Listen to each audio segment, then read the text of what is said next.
Continua incessante l'attività delle forze dell'ordine impegnate nei servizi di vigilanza finalizzati al rispetto delle norme anti-Covid in tutto il territorio della nostra provincia.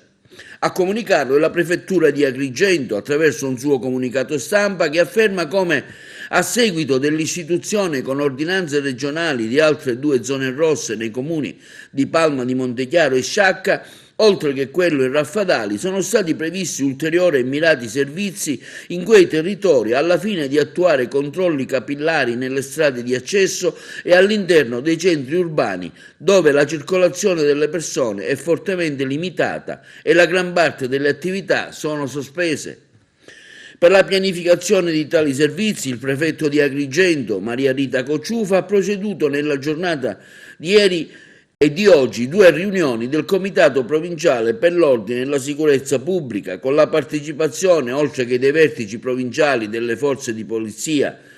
dei rappresentanti dell'ex provincia, i sindaci di Palma di Montechiaro e Sciacca. Il prefetto ha chiesto un impegno straordinario, in particolare alle polizie locali, ed è stato concordato l'impiego di personale delle numerose associazioni di volontariato, alcune anche di ex appartenenti alle forze di polizia, da impiegare in servizi di supporto e collaborazione, oltre che di orientamento della popolazione. Trattandosi di una fase particolarmente delicata della pandemia e auspicando una sollecita riattivazione a pieno ritmo della campagna vaccinale, occorre ora più che mai tenere comportamenti rigorosamente improntati a un puntuale rispetto delle regole. In tal senso, conclude la nota stampa del prefetto, ha raccomandato ai 2 sindaci dei comuni in zona rossa di intensificare la comunicazione ai cittadini perché le ulteriori limitazioni vengano percepite come misure necessarie per invertire la curva dei contagi.